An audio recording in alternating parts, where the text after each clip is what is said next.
Welcome back on this Wednesday. Glad you're joining us as we continue to look at Luke chapter 6. Yesterday, we wrapped up the part that focused on Jesus' confrontation with the Pharisees. Remember, they challenged him because they thought he was disobeying the law of Moses, when really he just wasn't following the rules of man, because he had a true understanding of what those rules were. We're going to move now onto a section that focuses more on teaching, Jesus' teachings. But first we hit this section which transitions to that part. Let's just start by looking at verses 12 through 16. In those days he, Jesus, went out to the mountain to pray. And all night he continued in prayer to God. And when the day came, he called his disciples and chose from them 12, whom he named apostles: Simon, who he named Peter, and Andrew his brother, and James and John, and Philip and Bartholomew, and Matthew and Thomas, and James the son of Alphaeus, and Simon who is called the Zealot, and Judas the son of James, and Judas Iscariot, who became a traitor. Couple things to note about this passage. First of all, Jesus going to the mountain to pray. Why to the mountain to pray? It was desolate. He wouldn't be interrupted there because people were coming all around him, right? Second of all, the mountains are often places where man meet God. Moses on Mount Horeb, and then Mount Sinai, where God gave the 10 Commandments. Mount Zion, or also called Moriah, where Abraham went to offer Isaac. The Mount of Transfiguration. Mountains are often where man sees God or meets with God. God speaks to man. So that is an important part there, but also the desolate nature. What I do want to point out, though, is how Jesus often would go on the mountains to pray, to spend time with the Father. And often this was before a major part of his ministry beginning, or maybe like this, a decision that needed to be made, the decision about which ones to choose as the disciple, seeking God's will. And that's a lot of what prayer is, that we all need to be better at as well. So he selected the 12. Some you've met already: Peter, James, John, Matthew, who was also called Levi. Others you'll meet later, unfortunately. There is Judas Iscariot, the main one. Also, one thing to note that you might be trying to figure out what that is. A zealot was really a Jewish revolutionary. They wanted to drive the Romans out of the Promised Land, out of Judea. So you could call him a revolutionist as well.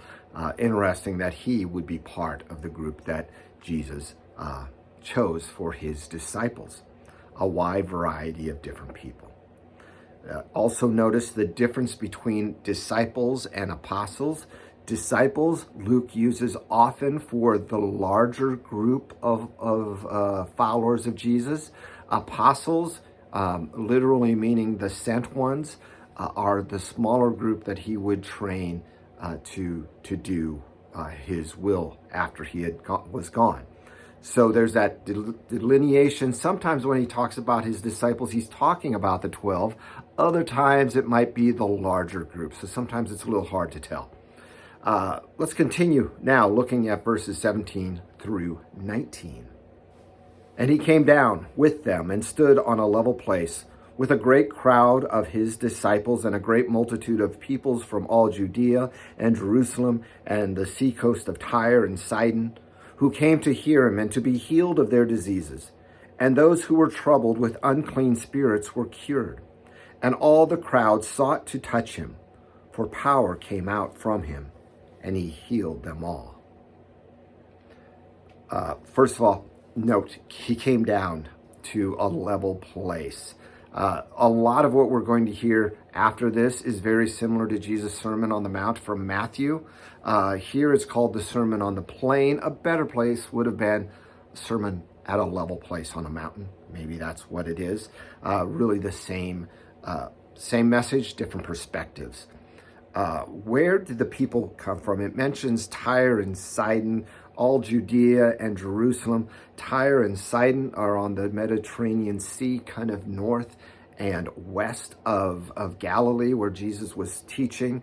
Judea is more that area around Jerusalem and the south of Galilee. So they were coming from all different directions, from the north and to the south, to hear Jesus, to be healed of their diseases, to have unclean spirits cast out. Verse 19 is a unique verse.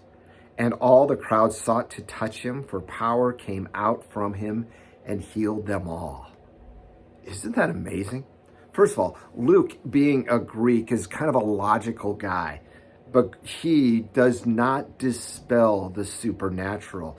In fact, he engages the supernatural, talking about it in a way that seems unbelievable, that really seems almost out of character for Luke. Why does he do this? Because it happened, right? Not only do we see this here, but we see this, I believe it's later on. I know Mark has that passage of the woman had been bleeding for 12 years. Also, it talks about how people would want to just sit in the shadows of Peter, hoping his shadow would fall on him so they could be healed in the book of Acts. God did amazing things, especially early on in the church. So this is a setup, setting up all that's going to happen, what he's going to be preaching about. They came to hear him and to be healed. He healed many. And then he gives them the opportunity to hear, preparing them to receive the message that he has for them. We'll talk to you tomorrow as we begin this sermon on the level place on the mountain. God bless.